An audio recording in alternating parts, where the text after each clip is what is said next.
예수 다시 사셨습니다. 아멘. 우리 옆 사람과 앉아 인사를 나누십니다. 예수님 다시 사셨습니다.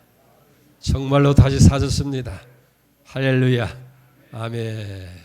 예수님 죽은 자 가운데서 다시 부활하셨습니다. 부활하신 예수님의 생명, 부활의 능력이 여러분이 충만하시기를 주의 이름으로 축복합니다.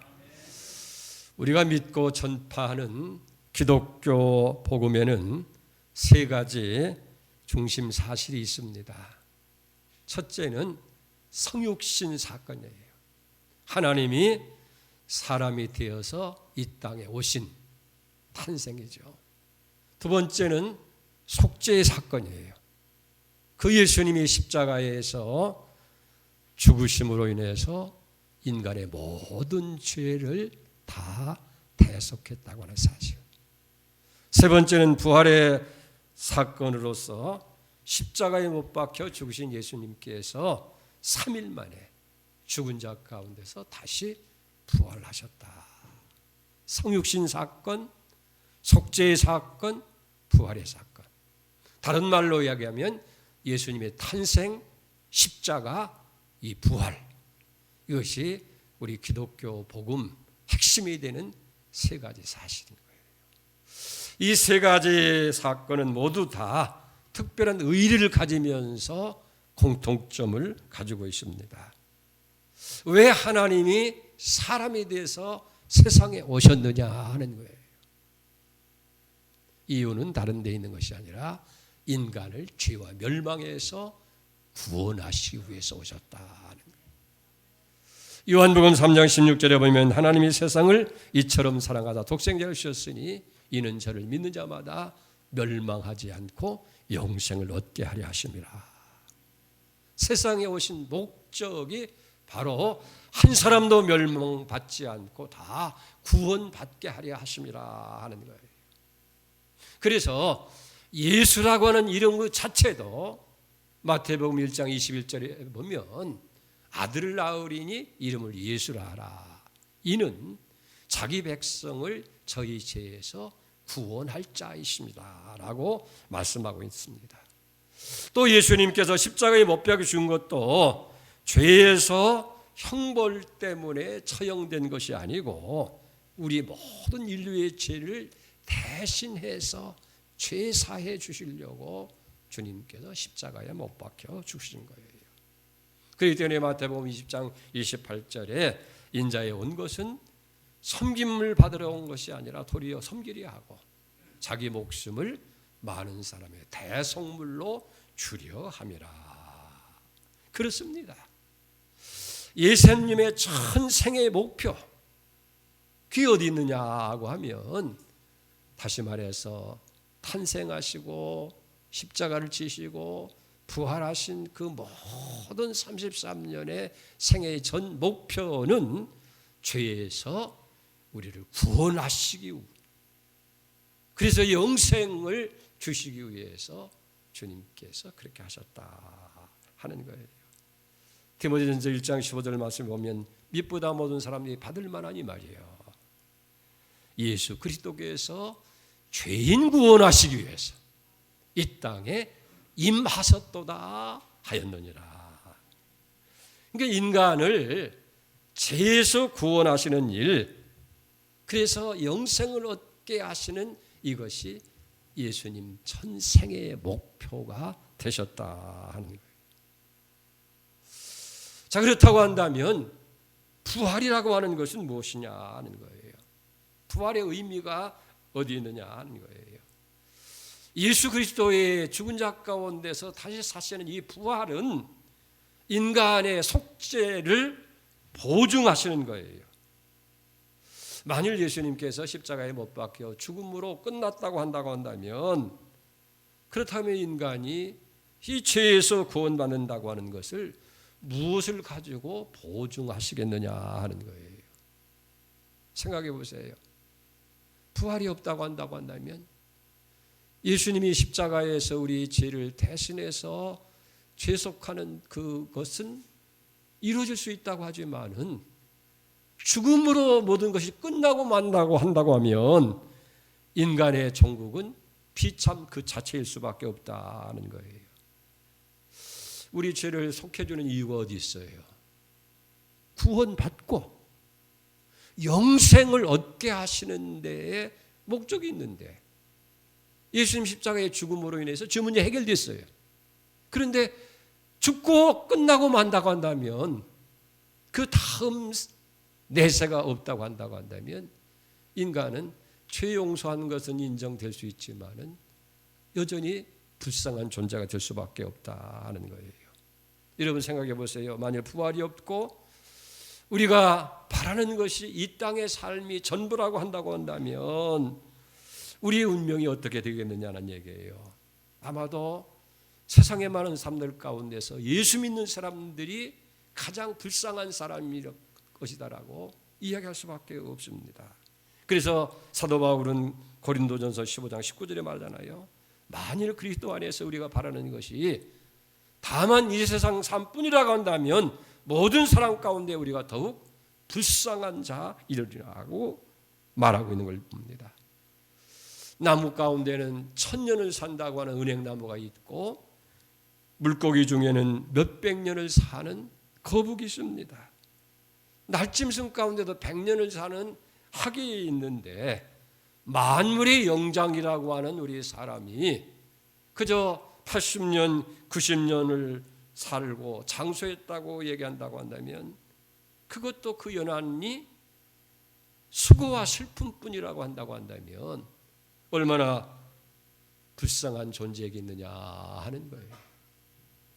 여러분, 예수 그리스도를 위해서, 하나님의 복음을 위해서 전생애를 다 바쳤던 바울을 한번 생각해 보세요.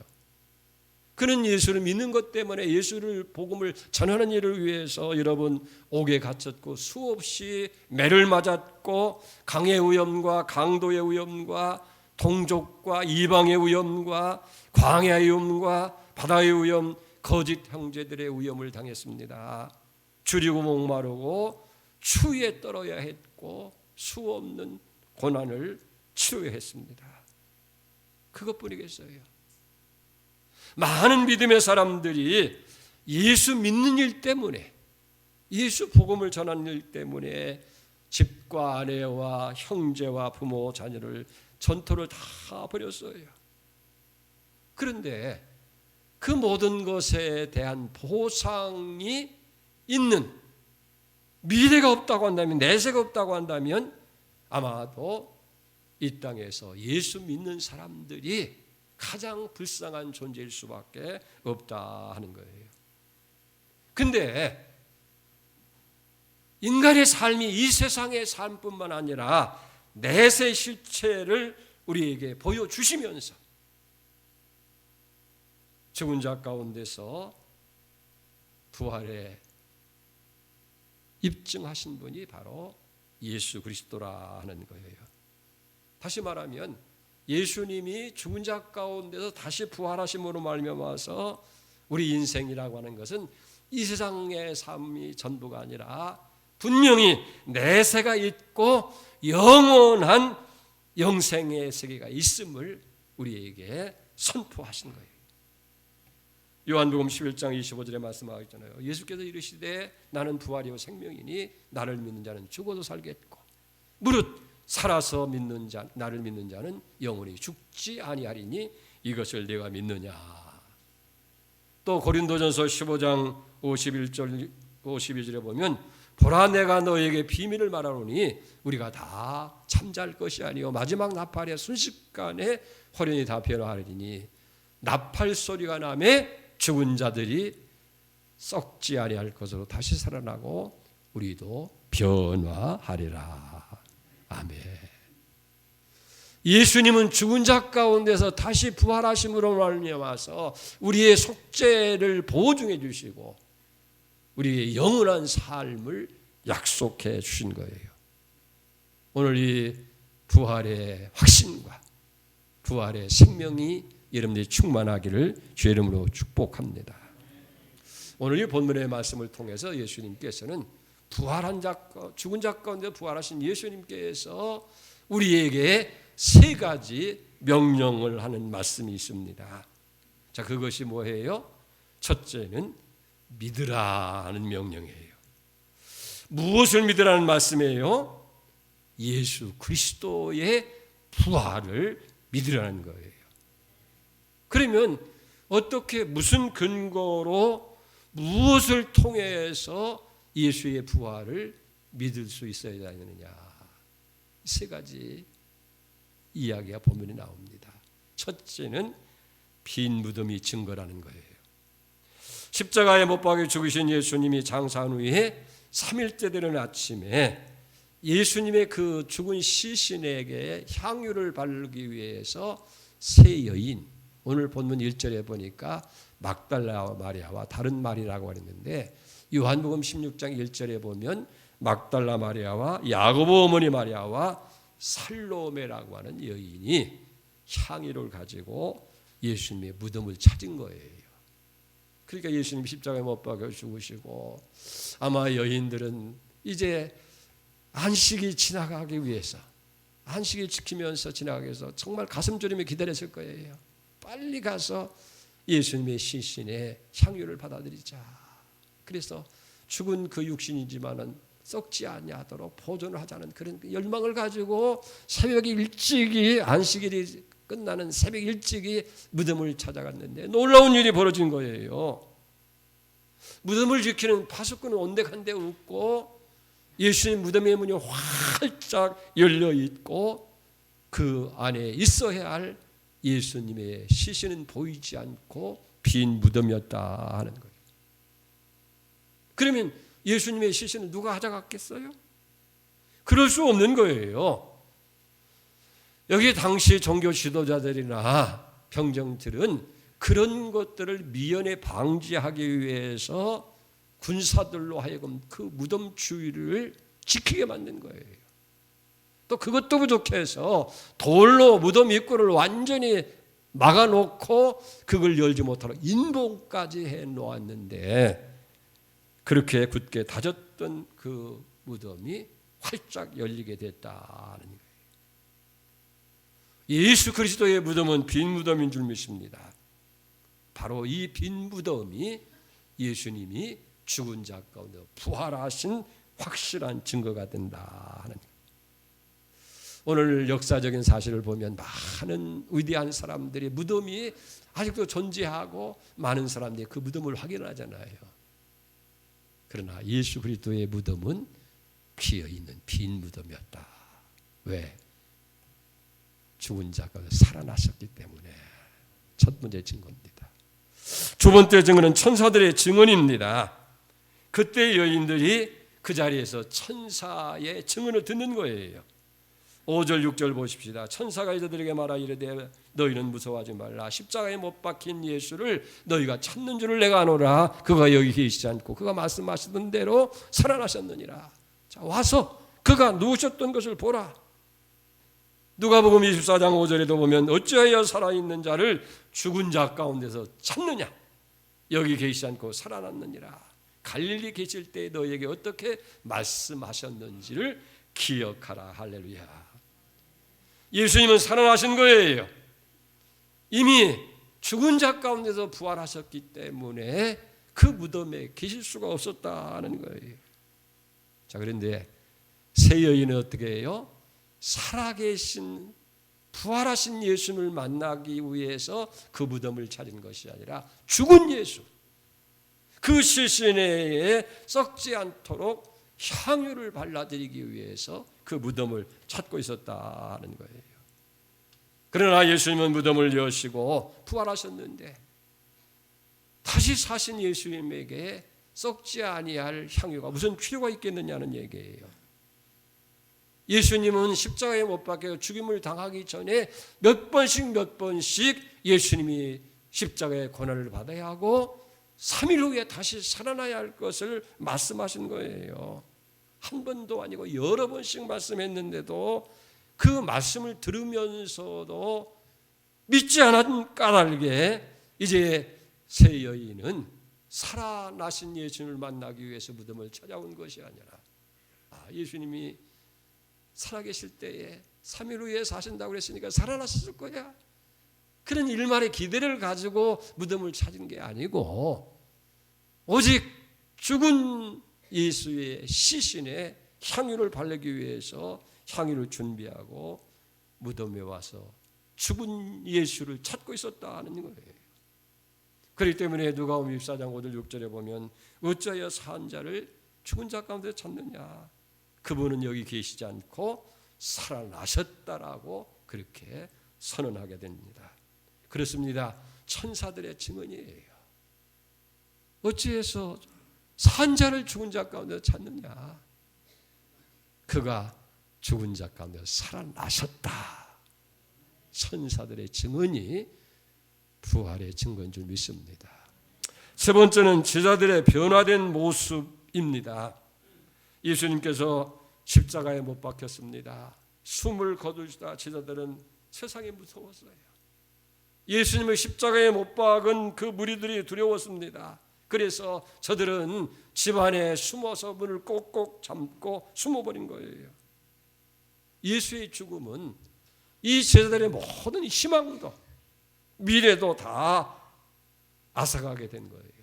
자, 그런데 3일이 지나면서부터 이상하게도 그 슬픔에 젖어 있던 제자들의 모습에 기쁨이 넘치게 되어지고 그들의 가슴 속에 이 확신이 불타고 있게 된 거예요.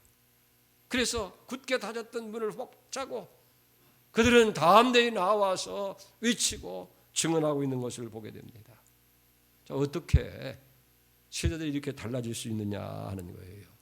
이유는 한 가지, 부활하신 예수님을 만났기 때문인 줄 믿습니다. 그래서 저들에게는 믿음이 생긴 거예요.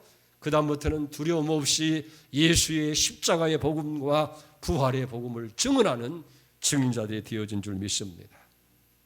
사도 바울도 고린도 전서 15장 4절에 보면 장사 지낸 바 되었었다가 성경대로 사흘 만에 다시 살아나사 게바에게 보이시고 그 후에 12의 제자에게와 그 후에 500의 형제와 일시에 보이셨나니 그 중에 지금까지 다 대다수 살아있고 어떤 사람은 잠들었고 8절에 보면 맨 나중에 만삭되어 나지 못한 자 같은 내게도 보이셨다라고 증언하는 거예요. 수제자 베드로는 사도행전 3장 15절에 말씀합니다. 너희가 생명의 주를 죽였도다. 그러나 하나님이 죽은 자 가운데서 그를 살리셨으니 그 일에 대해서 우리가 증인이다 라고 외치는 거예요. 예수님의 죽은 자 가운데 부활은 두려움에 떨고 있던 이 자들에게 새로운 용기가 생기게 되고 담대히 부활의 복음을 증거하는 그런 자가 됐다는 거예요. 여러분 생각해 보세요. 세상에 어떤 사람이 죽은 자를 위해서 목숨을 걸 사람이 어디 있겠어요? 예수는 죽은 자 가운데 다시 살아났기 때문에 제자들이 목숨을 걸고 복음을 전하고 순교하면서까지 증인의 삶을 살게 된 줄 믿습니다. 그래서 예수님의 첫 번째 명령은 부활을 믿으라는 거예요. 빈 무덤이 증거고 천사들이 증언해 주었고 달라진 제자들의 모습을 통해서 믿으라. 오늘 이 믿음이 여러분들이 있기를 주의 축복합니다. 두 번째는 기뻐하라는 거예요. 9절을 보세요. 예수께서 그들을 만나 이르시되 평안하냐 하시거늘 여자들이 나아가 그 발을 붙잡고 경배하니. 그러니까 막달라 마리아와 세 여인을 만나서 예수님께서 첫 번째 하신 말씀은 평안하냐 하는 거예요. 이 평안하냐는 다른 뜻은 뭐냐면 기뻐하라 하는 거예요. 왜? 부활하신 예수를 만난 사람은 당연히 기뻐해야 할 것 아니겠느냐는 얘기예요. 예수님이 십자가에 못 박혀 죽으심으로 저들의 희망도 기쁨도 다 뺏어간 거예요. 그래서 무덤을 찾는 여인들은 슬픈 근심하는 모습으로 무덤에 오게 된 거예요. 누가복음 24장에도 보면 엠마오로 내려가던 두 제자 슬픈 기색을 띠고 근심하며 내려갔다라고 말씀하고 있는 것을 보게 됩니다. 그러나 이제는 예수님이 죽은 자 가운데 부활하셨기 때문에 슬퍼할 이유가 어딨겠어요? 여러분, 사랑하는 사람이 죽은 줄 알았는데 그 죽은 자가 살아서 왔다고 한다면 더 이상 슬퍼할 이유가 어디 있겠어요? 그저 기뻐하고 즐거워하고 감사할 일이 아니겠느냐 하는 거예요. 예수 그리스도의 부활은 앞으로 있을 모든 사람들의 부활의 시작인 줄 믿습니다. 예수의 부활을 통해서 온 인류의 부활이 시작되었다고 하는 이 선언이에요. 그렇기 때문에 기뻐해야 된다는 거예요. 여러분, 전통적으로 초대교회에서부터 성령 강림절까지 50일이에요. 근데 이 50일을 기쁨의 50일이라고 여기면서 저들은 즐기는 거예요. The Great 50 Days, Joy 50 Days, 기쁨의 50일. 그래서 지금까지 세상의 모든 근심, 걱정을 다 내려놓고 예수 부활하신 그 부활의 감격을 갖고 이 50일을 기쁨으로 지내는 거예요. 여러분, 코로나로 인해서 또 우리의 삶의 여러 가지 일로 인해서 우리가 근심합니다. 슬퍼합니다. 우리의 삶을 억누르는 일이 많이 있지만은 여러분, 예수님은 그 모든 것을 다 극복하시고 부활하신 거예요. 이 50일 동안은 기쁨으로 살아가요. 부활의 기쁨. 그래서 여러분들이 이 50일은 이제는 우리의 기쁨으로 예수 부활하신 것을 위해서 그 능력으로 기쁨의 삶을 사는 은혜가 있기를 축복합니다.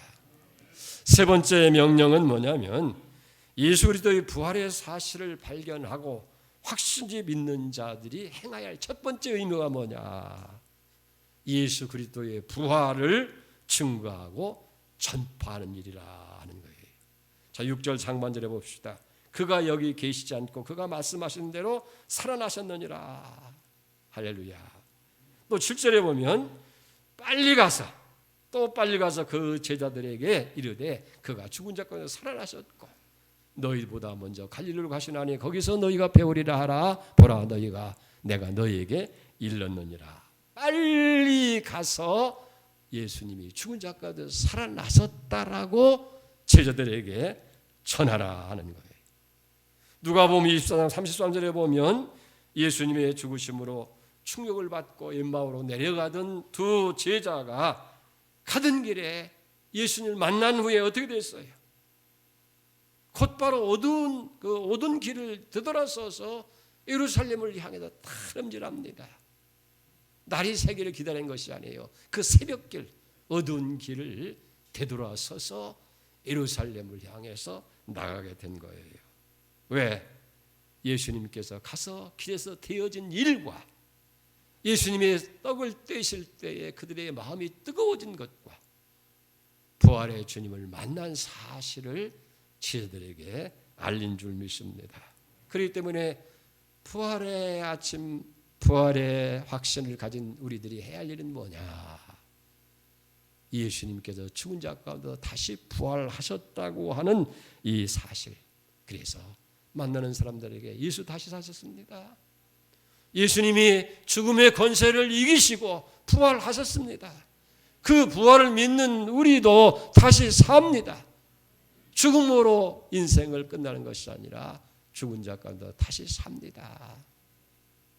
요한복음 5장 29절 이하에 보면 이제 아들의 음성을 들을 때가 오나니 곧 이때라. 듣는 자는 다 살아난다는 거예요.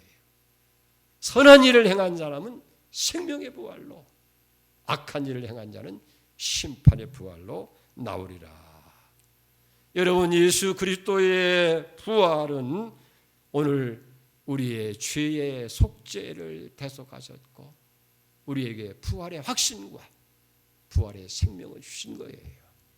그렇기 때문에 부활의 아침에 부활하신 예수님께서 우리에게 주시는 세 가지 명령.